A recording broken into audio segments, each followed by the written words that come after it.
Now, of course, the NBC continues to unpack the past 3 weeks in terms of the journalist's experience of covering the state funeral. And one such reporter is Richolene, who described it as a roller coaster of emotions. That has been her experience of covering, that is, the late President Dr. Hage Geingob's memorial and funeral services for the past 3 weeks. Now, Richolene joins me in studio to talk about that very experience. You have been a key instrumental reporter over the past 3 weeks, positioned at very key aspects at the House, Richolene. You were at State House as well. But first and foremost, let me ask you, how are you doing on this day? I don't like that question, actually, because I think we haven't accepted it yet. Yeah. So it's a really difficult question to answer at the time. Very much so. And rightfully so, I can understand, Richolene.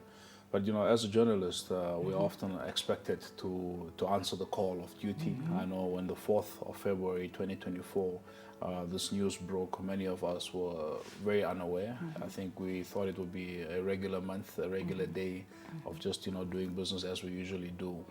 What were your first reactions when you heard of the passing of President Geingob?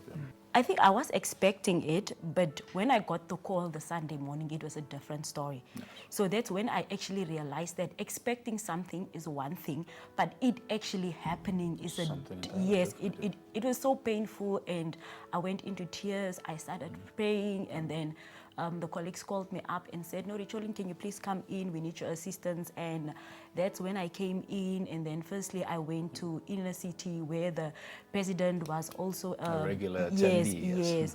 So at the time, it really didn't sink in yet, because I mean, these are elderly people that were speaking about the president, and, you know, they kind of understand when their time is done, it's done. So, you know, it was a very nice interview, and I was happy.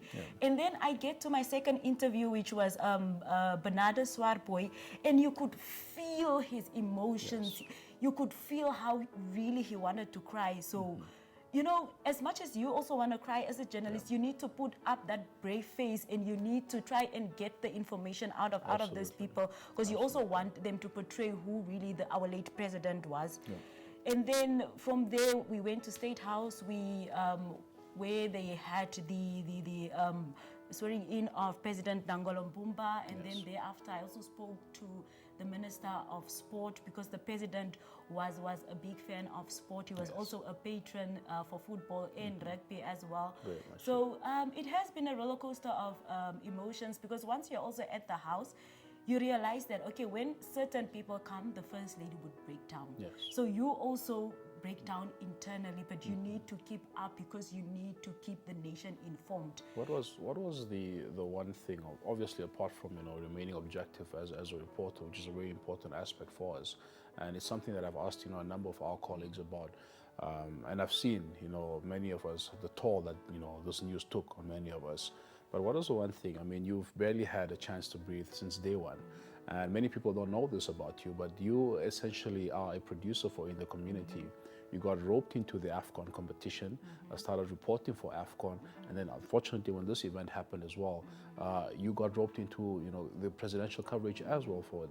But what was the one thing that kept you focused, you know, that during all that time, during all, you know, the tears, the mourning, etc., kept you going?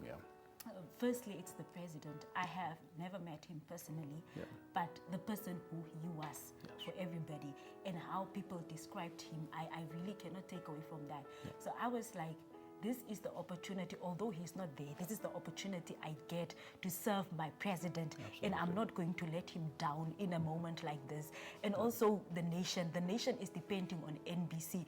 And whenever there's something out, you would see that people would text you, is it true? Is it? And then I would refer them to NBC, and that is why we needed to make sure that information that is shared is accurate, and that we are a reliable source, and we give out information as it comes. We give it out to the public to make sure that the nation is informed as well.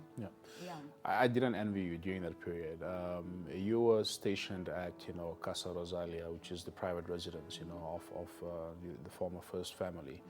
And during that time, we've seen already from the first day already, we've seen dignitaries like President Masisi, fly in and pay their respects. Immediately after that, we saw Mrs. Kagame, we saw Cyril Ramaphosa of South Africa, etc.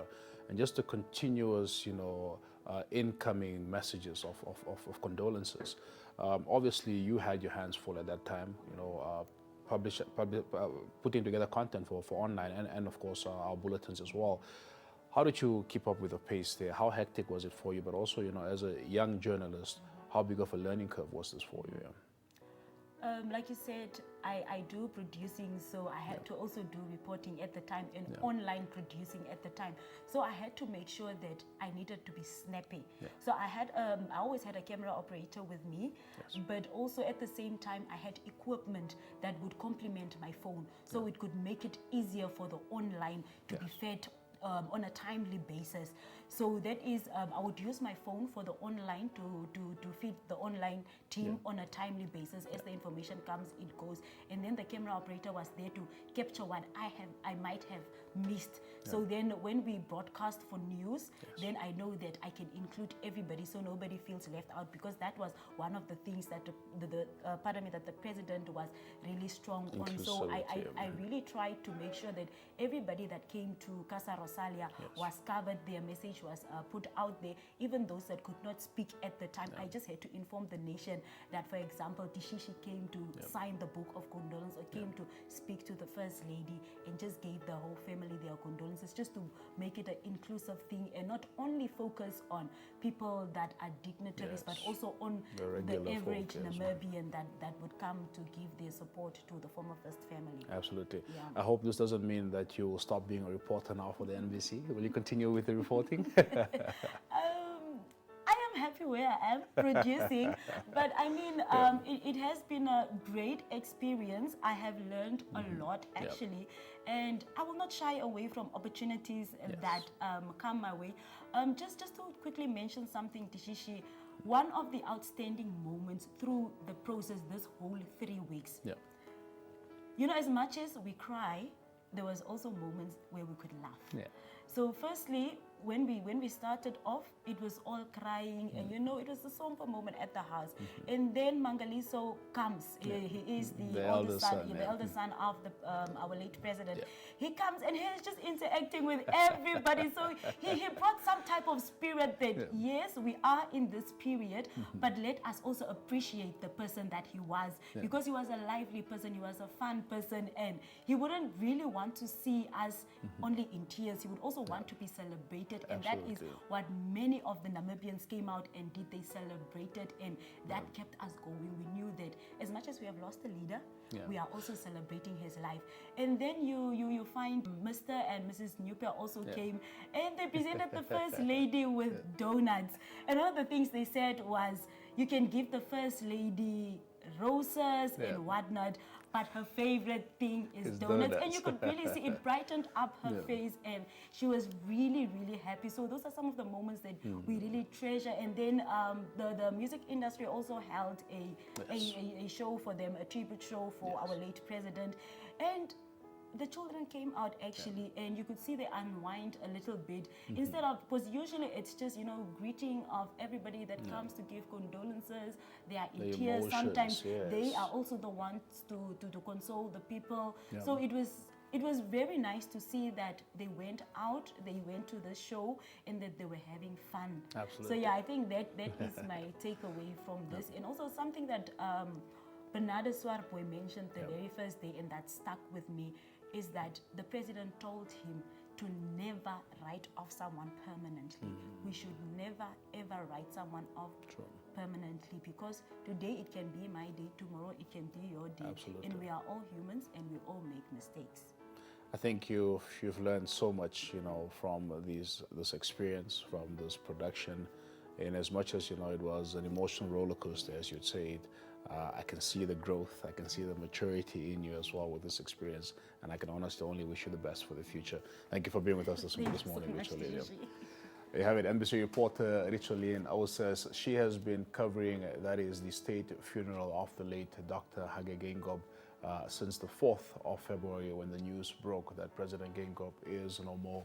Of Of course, she has been instrumental in making sure that the coverage of this state funeral, be it at the private residence, be it at State House, be it on the local streets of Windhoek, etc., that of course every aspect of this production did happen. Much thanks to her, much thanks to a number of colleagues here at the NBC who have dedicated themselves, of course, unwaveringly to making sure that the late president was indeed sent off in a fashionable manner.